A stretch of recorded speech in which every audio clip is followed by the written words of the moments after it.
गुजरात में दस्तक दी थी और यहीं पर पहली बार में 24 नगर सेवकों के समर्थन के साथ गोधरा में बीजेपी पहले थी, बीजेपी को हटाकर एआईएमआईएम सत्ता में आ गई है। सबसे पहले आपको गोधरा में जो अरिथमेटिक है वो समझाते हैं। कुल 44 नगर सेवक गोधरा नगर पालिका में हैं और 44 में से 23 का समर्थन चाहिए अगर आपको सत्ता में रहना है।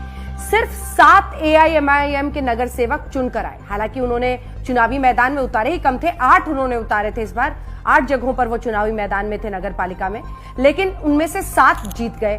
अब चाहिए आपको 23 कम से कम, तो 17 और नगर सेवकों ने उन्हें समर्थन दिया है। कुल उनका आंकड़ा पहुंच गया है 24 तक।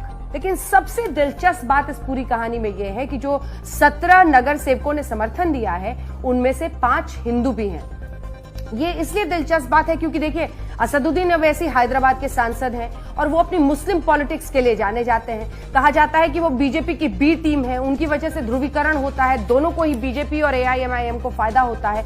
लेकिन इस बार जो नगर सेवक उन्हें समर्थन दे रहे हैं उनमें से 5 हिंदू नगर सेवक हैं। तो इससे आप अंदाजा लगा सकते हैं कि उनको न सिर्फ मुस्लिमों का बल्कि कुछ हद तक, चूंकि उन्होंने कई जगहों पर मुस्लिम दलित कॉम्बिनेशन को भी ट्राई किया है, यहां पर भी 5 हिंदू नगर सेवक हैं जो उन्हें समर्थन दे रहे हैं गोधरा में। लेकिन दिलचस्प ये भी आप देखिए कि नगर निगम के चुनाव में अहमदाबाद में पहली बार पैर रखना और वहां पर भी उनके 7 पार्षद चुनकर आए हैं। तो गुजरात की राजनीति में ये जो धीरे धीरे पतंग उड़ाने की कोशिश कर रहे हैं, चुनावी चिन्ह भी असदुद्दीन ओवैसी का पतंग ही है, तो ये जो पतंग उड़ाने के लिए वो अहमदाबाद पहुंचे, गुजरात पहुंचे हैं, उसमें गोधरा को एक बड़ी कामयाबी के तौर पर देखा जा रहा है। क्योंकि देखिए, गोधरा और गोधरा कांड के बाद जो एक लंबा इतिहास विवाद का गुजरात में रहा, वहां से लेकर आज, और बीजेपी वहां पर सत्ता में थी पहले नगर पालिका में, लेकिन उनको हटाकर अपने लिए वहां पर जगह बना पाना एक ऐसा संकेत है जिसमें कम से कम जमीनी स्तर पर, जो ग्राउंड लेवल जो आप कहते हैं स्थानीय निकाय चुनाव होते हैं,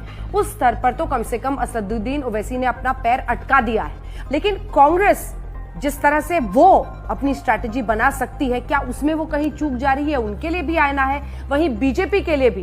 क्योंकि अभी तक देखिए, कांग्रेस हमेशा कहती थी बी टीम है असदुद्दीन ओवैसी, लेकिन असदुद्दीन ओवैसी ने बीजेपी को ही गोधरा से हटाकर नगर पालिका पर कब्जा किया है। तो गुजरात में ये आने वाले दिनों में क्या राजनीतिक बदलाव के संकेत हैं?